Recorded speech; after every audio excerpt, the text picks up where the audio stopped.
Halo, assalamualaikum warahmatullahi wabarakatuh, saudara-saudara sekalian. Hari ini kita akan membahas tentang hakikat belajar dan pembelajaran. Nah, pada konsep belajar dan pembelajaran. Nah, teman-teman semua, pada kesempatan ini kita akan membahas hakikat belajar dan pembelajaran, yaitu yang berkaitan dengan konsep belajar, ciri-ciri belajar, dan jenis-jenis dari belajar. Nah, pertanyaannya, apa dan bagaimana itu belajar? Dalam percakapan sehari-hari, kita sering mendengar seorang ibu yang mengatakan bahwa anaknya sedang belajar berjalan atau sedang belajar berbicara. Sesekali kita juga mendengar seorang ibu yang kecewa karena walaupun anaknya sudah belajar semalaman, tetapi hasil ujiannya kurang memuaskan. Apakah kegiatan yang dilakukan anak-anak tersebut merupakan kegiatan belajar? Nah, teman-teman semua, apabila Anda melihat seorang siswa sedang asik membaca buku di perpustakaan atau sekelompok siswa sedang mengerjakan tugas kelompok, atau seorang siswa sedang memperhatikan penjelasan guru dengan serius, apakah Anda beranggapan bahwa mereka sedang belajar? Jawaban atas kedua pertanyaan tersebut bisa ya, bisa juga tidak. Nah, teman-teman, untuk dapat menyatakan bahwa seorang itu melakukan belajar atau tidak, kita perlu memahami tentang apa itu belajar dan apa ciri-cirinya untuk menunjukkan bahwa orang tersebut belajar. Nah, kita masuk pada suatu konsep belajar. Nah, misalnya seorang ibu meminta anaknya, "Kau belajar dulu sebelum tidur." Nah, maksudnya mungkin membaca dulu buku pelajaran sebelum tidur. Atau seorang ayah menasihati anaknya yang baru terjatuh dari sepeda motor karena kelalaiannya dengan mengatakan, "Lain kali kamu harus belajar dari pengalaman." Yang maksudnya jangan mengulangi kesalahan serupa pada masa mendatang. Nah, dalam kedua contoh ungkapan tersebut, belajar diartikan sebagai proses mendapatkan pengetahuan dengan membaca dan menggunakan pengalaman sebagai pengetahuan yang memandu perilaku pada masa yang akan datang. Nah, dengan kedua contoh tersebut, kita dapat menangkap makna konkret dan praktis dari belajar. Nah, teman-teman, selanjutnya, apa makna konseptual dan utuh tentang konsep belajar? Nah, untuk memahami konsep belajar secara utuh, perlu digali terlebih dahulu bagaimana para pakar psikologi dan pakar pendidikan mengartikan konsep belajar.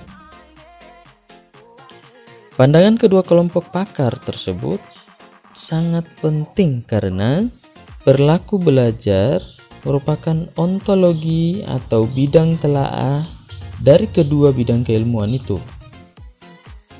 Pakar psikologi melihat perilaku belajar sebagai proses psikologis individu dalam interaksinya dengan lingkungan secara alami.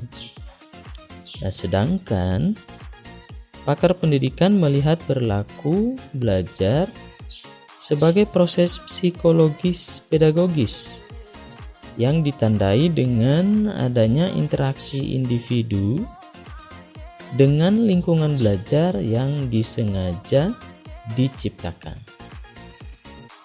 Nah, Pengertian belajar yang cukup komprehensif diberikan oleh Bell Gridler pada tahun 1986.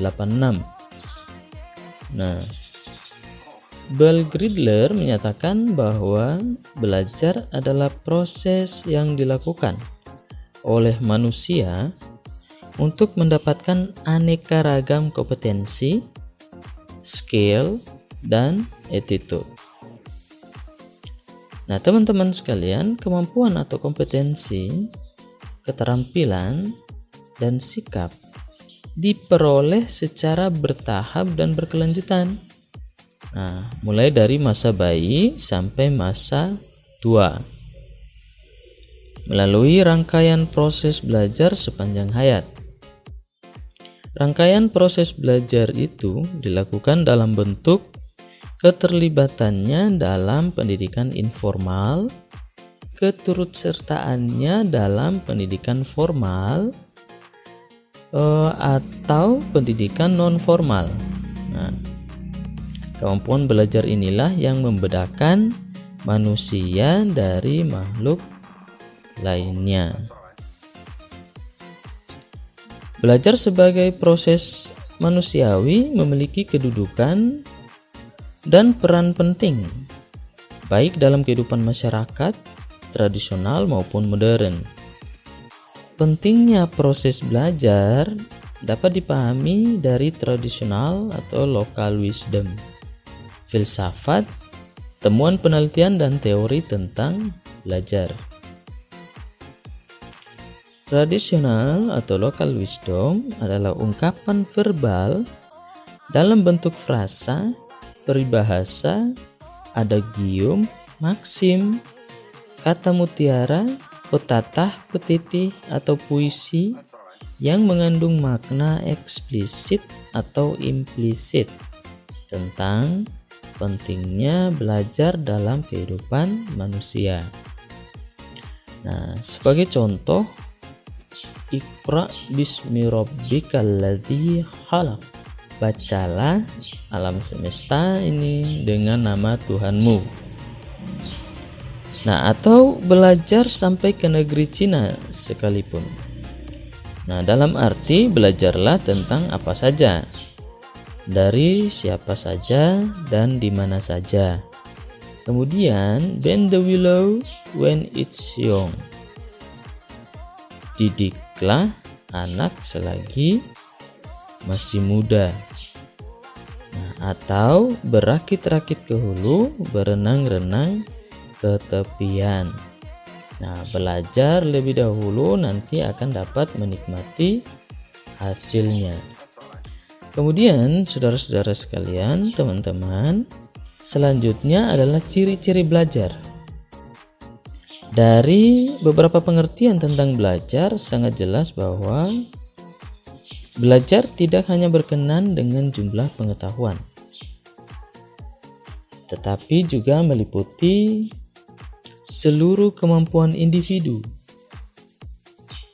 Nah, kedua pengertian terakhir memusatkan perhatiannya pada 3 hal. Yang pertama, belajar harus memungkinkan terjadinya perubahan perilaku pada diri individu. Perubahan tersebut tidak hanya pada aspek pengetahuan atau kognitif saja, tetapi juga meliputi aspek sikap dan nilai, serta keterampilan. Nah, yang kedua, perubahan perilaku atau perubahan harus merupakan buah dari pengalaman. Nah, di sini menjelaskan bahwa perubahan perilaku yang terjadi pada diri individu karena adanya interaksi antara dirinya dengan lingkungan. Interaksi ini dapat berupa interaksi fisik. Misalnya, seorang anak akan mengetahui bahwa api itu panas setelah ia menyentuh api yang menyala pada lilin. Di samping melalui interaksi fisik, perubahan kemampuan tersebut dapat diperoleh melalui interaksi psikis. Contohnya, Seorang anak akan berhati-hati menyeberang jalan setelah ia melihat ada orang yang tertabrak kendaraan. Nah, perubahan kemampuan tersebut terbentuk karena adanya interaksi individu dengan lingkungannya. Mengedipkan mata pada saat memandang cahaya yang menyilaukan atau keluar air liur pada saat mencium harumnya masakan. Nah, kedua hal tersebut bukan merupakan hasil belajar. Di samping itu, perubahan perilaku karena faktor kematangan tidak termasuk belajar. Seorang anak tidak dapat belajar berbicara sampai cukup umurnya. Tetapi perkembangan kemampuan berbicaranya sangat tergantung pada rangsangan dari lingkungan sekitar. Begitu juga dengan kemampuan berjalan. Yang ketiga, perubahan tersebut relatif menetap.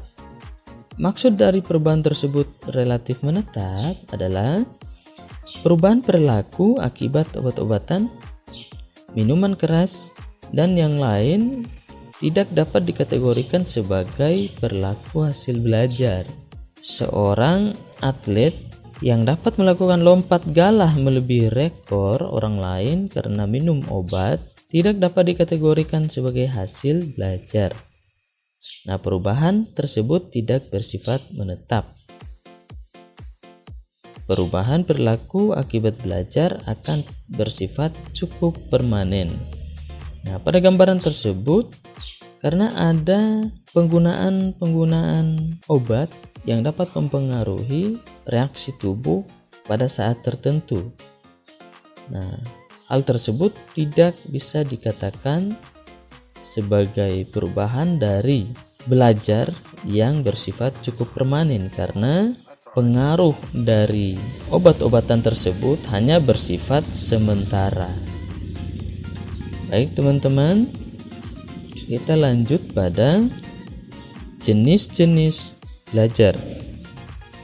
Berkenaan dengan proses belajar yang terjadi pada diri siswa, Gagne pada tahun 1985 mengemukakan 8 jenis belajar. Kedelapan jenis belajar tersebut adalah yang pertama adalah belajar isyarat atau signal learning. Nah, belajar melalui isyarat adalah melakukan atau tidak melakukan sesuatu karena adanya tanda atau isyarat. Misalnya, berhenti berbicara ketika mendapat isyarat telunjuk menyilang mulut sebagai tanda tidak boleh ribut. Atau berhenti mengendarai sepeda motor di perempatan jalan pada saat tanda lampu merah menyala. Nah, yang kedua, belajar stimulus respon atau stimulus response learning. Belajar stimulus respon terjadi pada diri individu karena ada rangsangan dari luar.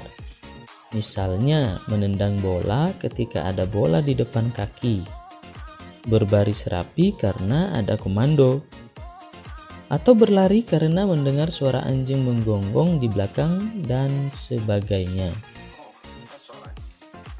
Nah, kemudian belajar rangkaian atau chaining learning. Belajar rangkaian terjadi melalui perpaduan berbagai proses stimulus dan respon yang telah dipelajari sebelumnya sehingga melahirkan perilaku yang segera atau spontan seperti konsep merah putih, panas dingin, ibu bapak, kaya miskin, dan sebagainya. Berikut belajar asosiasi verbal atau verbal association learning. Belajar asosiasi verbal terjadi bila individu telah mengetahui sebutan bentuk dan dapat menangkap makna yang bersifat verbal. Misalnya, perahu itu seperti badan itik atau kereta api seperti keluang atau yang disebut dengan kaki 1000, atau wajahnya seperti bulan kesiangan. Nah, seperti itu. Kemudian belajar membedakan atau discrimination learning. Belajar diskriminasi terjadi bila individu berhadapan dengan benda, suasana, atau pengalaman yang luas dan mencoba membeda-bedakan hal-hal yang jumlahnya banyak. Misalnya, membedakan jenis tumbuhan atas dasar urat daunnya, suku bangsa menurut tempat tinggalnya, dan negara menurut tingkat kemajuannya. Yang berikut, belajar konsep atau konsep learning. Belajar konsep terjadi bila individu menghadapi berbagai fakta atau data yang kemudian ditafsirkan ke dalam suatu pengertian atau makna yang abstrak. Misalnya, binatang, tumbuhan, dan manusia termasuk makhluk hidup. Negara-negara yang maju termasuk developed countries. Aturan-aturan yang mengatur hubungan antar negara termasuk hukum internasional. Nah, yang berikut belajar hukum atau aturan atau yang disebut dengan rule learning. Belajar aturan atau hukum terjadi bila individu menggunakan beberapa rangkaian peristiwa atau perangkat data yang terjadi atau yang diberikan sebelumnya dan menerapkannya atau menarik kesimpulan dari data tersebut menjadi suatu aturan. Misalnya, ditemukan bahwa benda memuai bila dipanaskan. Iklim suatu tempat dipengaruhi oleh tempat kedudukan geografis dan astronomi di muka bumi. Atau harga dipengaruhi oleh penawaran dan permintaan dan sebagainya. Kemudian belajar pemecahan masalah atau problem solving learning. Belajar pemecahan masalah terjadi bila individu menggunakan berbagai konsep atau prinsip untuk menjawab suatu pertanyaan. Nah, misalnya, mengapa harga bahan bakar minyak naik? Mengapa minat masuk perguruan tinggi menurun? Nah, proses pemecahan masalah selalu bersegi jamak dan satu sama lain saling berkaitan. Nah, urutan-urutan jenis belajar tersebut merupakan tahapan belajar yang bersifat hierarkis. Jenis belajar yang pertama merupakan prasyarat bagi berlangsungnya jenis belajar berikutnya. Seorang individu tidak akan mampu melakukan belajar pemecahan masalah apabila individu tersebut belum menguasai belajar aturan, konsep, membedakan, dan seterusnya. Nah, teman-teman, demikian penjelasan singkat yang berkaitan dengan hakikat belajar dan pembelajaran. Semoga bermanfaat untuk teman-teman semua. Saya akhiri. Assalamualaikum warahmatullahi wabarakatuh.